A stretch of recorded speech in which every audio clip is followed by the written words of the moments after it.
they would have probably thrown Psycho Boost a lot quicker, so I do tank that Rock Slide, which is pretty crazy. And I actually commit to the most aggressive farm down I've ever seen there.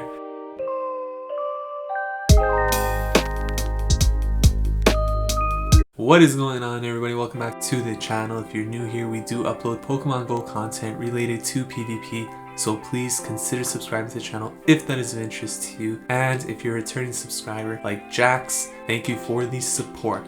In today's video, we're going to be taking a look at some rank 7 battles using Haunter in the lead, and I'm going to pair it up with a pretty interesting combo in the back of Galarian Stunfisk and Meganium. Now, I find Meganium to be really interesting in the Great League Open meta because it does pretty well against the Galarian Stunfisk Azumarill cores, which are often found in the back. So I think Meganium definitely has some potential. And Haunter in the lead, I like it because it applies shield pressure. Even in some of its more unfavorable matches, it does manage to apply shield pressure still and put the opponent in a tough position. It wins a lot of leads. It loses some leads really hard if you get like a Confusion user or like an Umbreon or something, but I haven't been seeing too many of those in the lead, so thought I'd test my luck with Haunter. Let's get into the first battle right now. So heading into the first matchup here against Kisetcha, leading Haunter with Shadow Claw, Sludge Bomb, and Shadow Punch. Now you could use Shadow Ball in place of Sludge Bomb, but I like Shadow Punch as a bait, and Sludge Bomb's pretty good for the grass types. So Haunter into Victreebel here, Shadow. You can see Haunter loses pretty much every single shield scenario except for the 0 shields. Obviously in the lead matchup that's not going to happen. So all I want to do in this situation is spam Shadow Punch, get the shields from the Victreebel, and then bring in the Meganium after that. So if you're lucky, you will sometimes get to 2 Shadow Punches here, but very, very difficult to do so. If you are able to do that, you'll go up 2 shields to 0 or you'll win switch, but that almost never happens unless there's lag or they have like really bad IVs. So I bring in the Meganium here, opponent switches out into defense Deoxys, so I'm going to throw the Frenzy Plant here. Now the one benefit to losing switch there against this team is that we get a shield advantage, so that's pretty good. And the Deoxys here, probably going to throw a Rock Slide. So let's see if I'm going to shield this up. I am going to choose to shield this, and I don't think we commit to a farm down here. Obviously we can't, so I have to throw another Frenzy Plant. Don't think the opponent wants to burn their last shield here, so they'll probably let this go through. And they can't really bring in Bastiodon here, which I'm assuming is going to be their third Pokemon, so they're going to bring back in the Shadow Victreebel. And this Shadow Vic, this is likely going to be an Acid Spray to lower our defense, so I'm actually going to choose to let this go through. And at this point, I could throw the Frenzy Plant, knowing that I would survive whatever move that was. And this will either get the last shield or the Victreebel will go down. And it does choose to burn the shield, so this point I'm going to bring in the Galarian Stunfisk and commit to a straight farm down, knowing that I could throw the Earthquake at the Bastiodon, which is going to have 0 shields, and we're in a really good position here, because basically after I throw this Earthquake, I'm going to put the Bastiodon really low. I can shield whatever they throw at me, and pretty much commit to a straight farm down with Mud Shot. So we're going to take that win there. Despite the, I guess it's an unfavorable lead, but you can see how we make it a positive lead for us by just ensuring that we get the shield from that Victreebel, and knowing the lineup in the back definitely benefits us. So go Vitos here in the next matchup, going up against defense Deoxys. You could see here Haunter has a very dominant match against defense Deoxys in pretty much every shield situation except the 0s if it's running Psycho Boost. If the Deoxys is running Thunderbolt and Rock Slide, Haunter will again win in the 0 shields. So this Stunfisk here, I switch into my Meganium to take this Rock Slide, and I'm going to look to throw the Frenzy Plant. I'm going to build up first the Earthquake just so that I could apply shield pressure by making them think that I'll one-shot with the Earthquake, but I'm going to throw the Frenzy Plant instead here.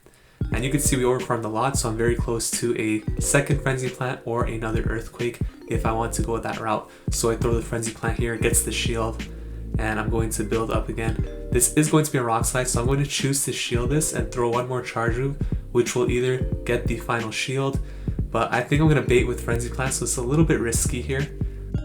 Obviously, I don't think they can much shot me down from this range, so I might be able to get to another Frenzy Plant if they don't throw, but we do get the shield. They switch out to Deoxys, so I'm going to bring in Haunter again, and of course we win CMP in pretty much against almost any Pokemon with Haunter because the attack stat is so high.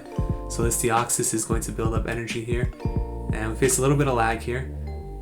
And it looks like this is probably going to be a Rock Slide because I don't think that they would have probably thrown the Psycho Boost a lot quicker. So I do tank that Rock Slide, which is pretty crazy. And I actually commit to the most aggressive farm down I've ever seen there, resisting those counters, and we actually have just about 2 Shadow Punches ready to throw here.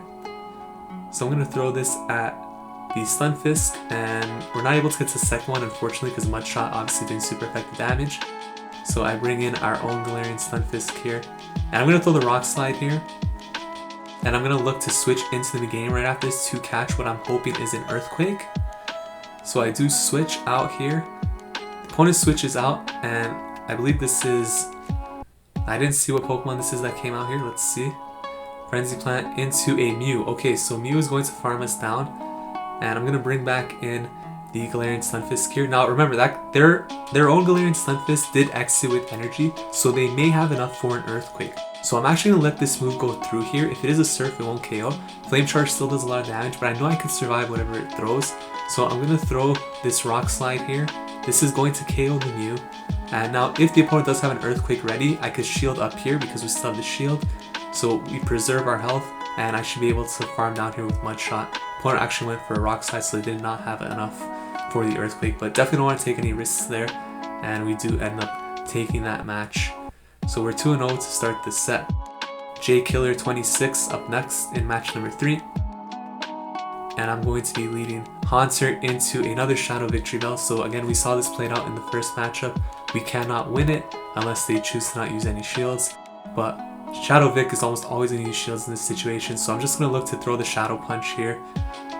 Get as many shields as I can, let the Haunter go down, and then bring in the Meganium to hopefully make them switch out, but sometimes they will stay with the Vic. You can see we do get this Shadow Punch each time we're not able to throw it because the Razor Leaf damage is so oppressive. So I bring in Meganium. They bring in Sableye. I actually like this matchup a lot because Frenzy Plant does a lot of damage here to Sableye. So this is going to put it in the red, I believe, actually. Yeah, you can see Frenzy Plant does so much damage there. And basically Sableye here going to throw a move. I'm going to shield this up, and I think we should be able to actually commit to a farm down here, which will be pretty amazing for us. Yeah, they just get to about 5 Shadow Claws there, so we're able to farm down with Vine Whip, and now we have a lot of energy stored. I would expect the Meganium to come back in because there's no point to bringing the Bastiodon at risk of getting Earthquaked here and having to burn their last shield. So would expect the Victreebel to come back in. I do believe that Victreebel has energy as well, actually. And we're going to throw the Frenzy Plant here. This will likely get the last shield here from the opponent. It does. So at this point I know they're trying to throw a move. And when they shield, I assume they're going to go for Acid Spray to lower the defense. So I'm actually going to choose to shield this up because in this situation compared to first, I have so much energy that I did not want to lose that. And I knew I could get to an Earthquake. So I chose to shield that up, knowing that they have 0 shields and they can't shield this Earthquake. We know it's Bastiodon on the back. So even though this team is difficult to beat, you have to take advantage of knowing what it is in their back line and just taking advantage of that.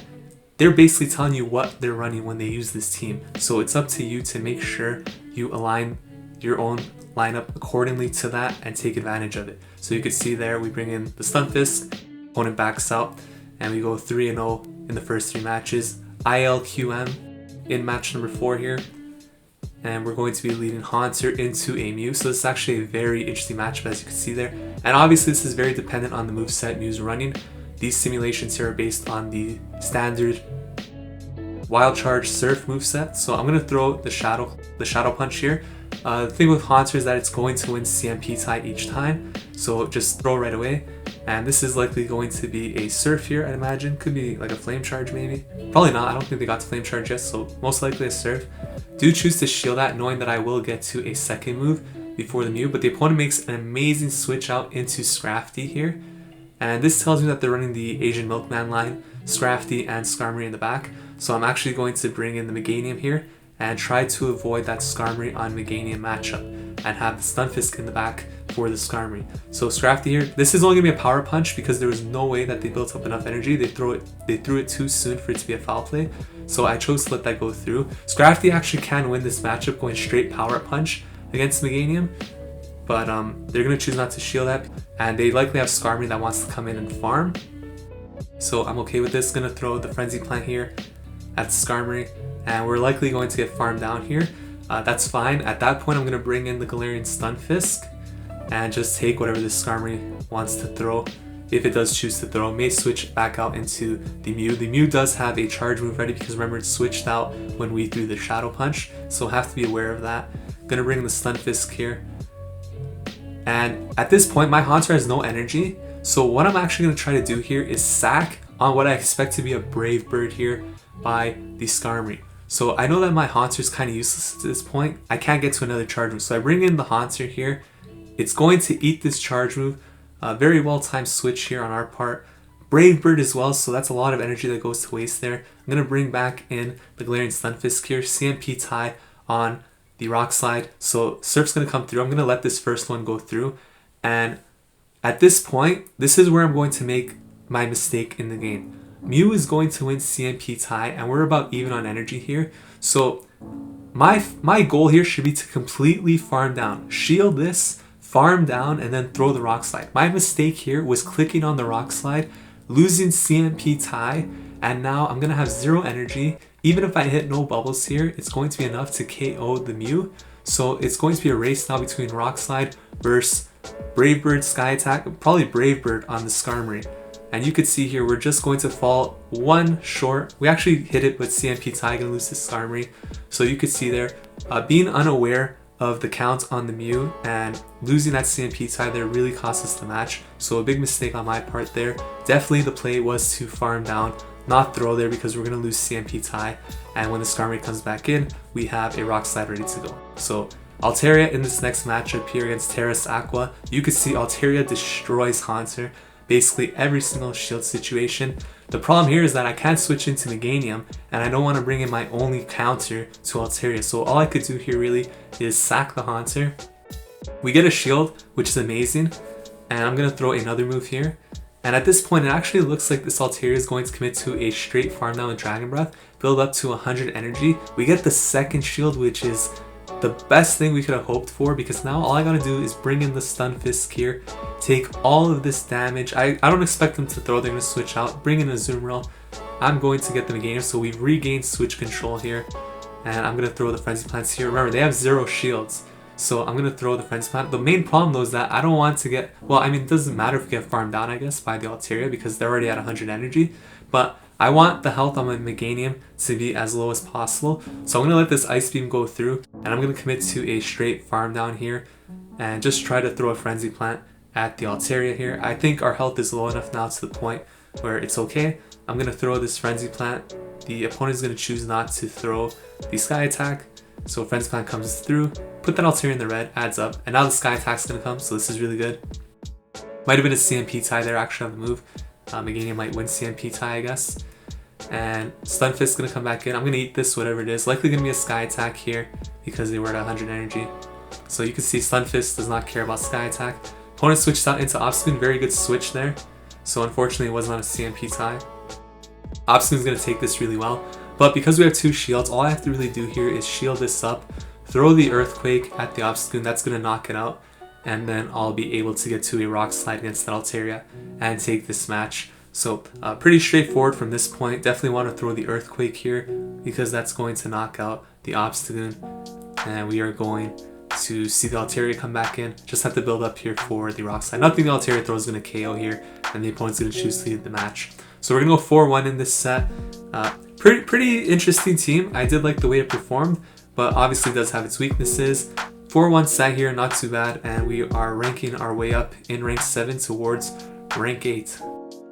So that was a video showcasing Haunter in the lead position. To be honest, I think I was more impressed with Meganium in the back. You could see how much pressure it applies, not only to Galarian Stunfisk and Azumarill, but also to Bastiodon. And even like a Sableye safe switch, it does pretty well against that too. So Meganium in the back seems pretty good. Obviously, if you get locked into a flyer, it is brutal because that is farm down city. But if you could align it correctly into something else that is favorable for it, you're gonna have a really good matchup. And a lot of times that's gonna help you to win games in Great League. If you guys enjoyed this video, please consider leaving a like, commenting, subscribing to the channel. Thank you so much for watching, and I will see you guys in the next video. Take care.